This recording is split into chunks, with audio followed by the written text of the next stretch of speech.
নমস্কাৰ নিউজ নাওৰ ষ্টুডিঅ'ত মই শ্ৰীমন্ত মাধৱ বৰুৱা চামহক কি আছে আজি আমাৰ সংবাদ ৰংদৈ বামুন গাঁৱৰ বৰনামঘৰ পুনৰ নিৰ্মাণ আৰু বাৰ্ষিক নসবাহ ভাগি নাম প্ৰসংগ আৰু দিহানাম পৰিবেশনেৰে সফলভাৱে সামৰণি পৰে নিউজ নাওৰ এক ৰিপৰ্ট পঞ্চদশ বিত্তীয় আয়োগৰ অধীনত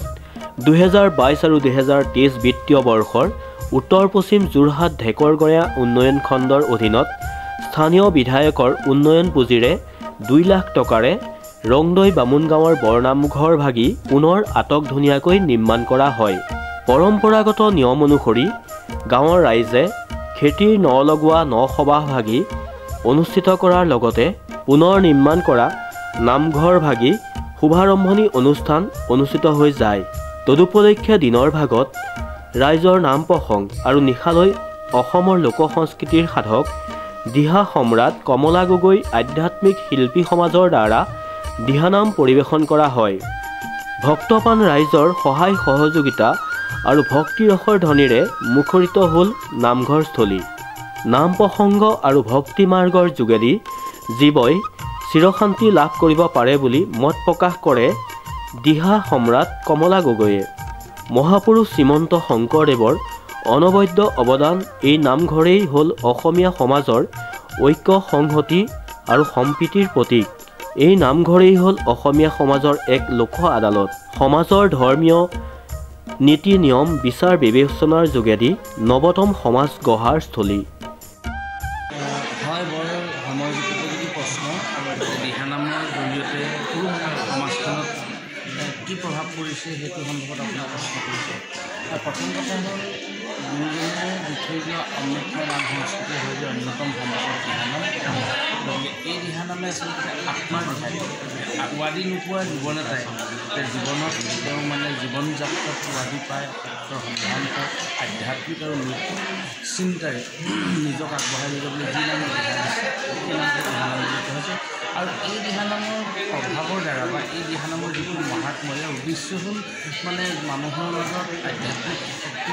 বৃদ্ধি কৰা আৰু নৈতিকভাৱে এজন মানুহক মানে স্বাৱলম্বী কৰি তোলাৰ উদ্দেশ্য এতিয়া উদ্দেশ্য হৈছে কি দিহানামৰ প্ৰভাৱত সমাজখন শৃংখলাবদ্ধ হয় কিন্তু দিহানামক অধ্যয়ন কৰিব লাগিব ওপৰে দিহানাম কণ্ঠ ভাল হৈ গোৱাটোৰ কথা নহয় দিহানাম কোনোবাই মাতি আনিছে দিহানামক অধ্যয়ন কৰিব লাগিব গৱেষণামূলক দৃষ্টিৰে দিহানামক যদি কোনোবাই গ্ৰহণ কৰিছে নিশ্চয় দিহানামক প্ৰভাৱ কৰিব আপুনি চাওক এতিয়া দুষ্কৰ্মে প্ৰহ্লাদক নানা শাস্তি দিলে তথাপি প্ৰহ্লাদে হৈ ভকতে নিলে আপুনি গোটেই দিহানাম ভাগি কোনে কেতিয়া ক'ত লিখিছিলে তাৰ কোনো আজিলৈকে তাৰমানে কোনো ধৰণৰ তথ্য উদ্ধাৰ হোৱা নাই কিন্তু এইবিলাক নাম আমাৰ সমাজত চলি আহিছে লোকপ্ৰবাদ মতে বা মানুহৰ মুখে মুখে দিহানাম ৰূপে চলি আহিছে এতিয়া প্ৰথম কথা হ'ল প্ৰহ্লাদ চৰিত্ৰটো আমি অনুভৱ কৰিব লাগিব প্ৰহ্লাদৰ চৰিত্ৰই কি কৰিছে প্ৰথম কথা হ'ল প্ৰহ্লাদ এজন নৈতিক চৰিত্ৰবান ছাত্ৰ প্ৰহ্লাদ নিজে ৰজাৰ পুত্ৰ তেওঁৰ দেউতাকৰ বেতনপত্ৰ শিক্ষক সন্ধামৰ্ক গতিকে এই সন্ধামৰ্কৰ দৰে ব্যক্তিক শিক্ষকে তেওঁক ইমান পুৰস্কাৰ কৰিছে পছন্দ কৰিছে তেওঁ ক'ব পাৰিলে খবৰদাৰ মোক তোমালোকে হাত নিদিব মোৰ দেউতাৰ বেতনপত্ৰ ব্যক্তিহে তোমালোক গতিকে আজি সমাজত তেনেকুৱা দুই এটা ঘটনা ঘটিছে প্ৰহ্লাদে একান্ত বাধ্য ছাত্ৰ আমি যেতিয়া পঢ়ি থাকোঁ তাৰ ইতিহাসৰ একান্ত বাধ্য ছাত্ৰ যিটো লেখোঁ তেনে নৈতিক চৰিত্ৰবান এজন ছাত্ৰ হিচাপে প্ৰহ্লাদ চৰিত্ৰই আমাক নৈতিক চৰিত্ৰৰ কথা দিছে আৰু দ্বিতীয়তে কৈছে প্ৰহ্লাদৰ সামাজিক প্ৰমূল্যবোধ গতিকে আজি নিজে হৰিনাম লৈ মনে মনে প্ৰহ্লাদ কৰি যাব পাৰিলে কিন্তু প্ৰহ্লাদে ভাবিলে যে মোৰ জন্ম হৈছে দৈত্যকুলত সমস্ত দৈত্যকুলক মই যদি কিবা সৰ্বাংগী সেইকাৰণে প্ৰহ্লাদে এনে কৰ্ম কৰিছে যি কৰ্মৰ কাৰণে সমস্ত দৈত্যগতিক মানে হৰি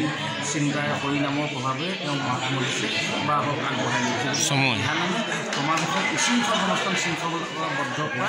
100% ওপৰত সহায় কৰে বুলি আমাৰ বিশ্বাস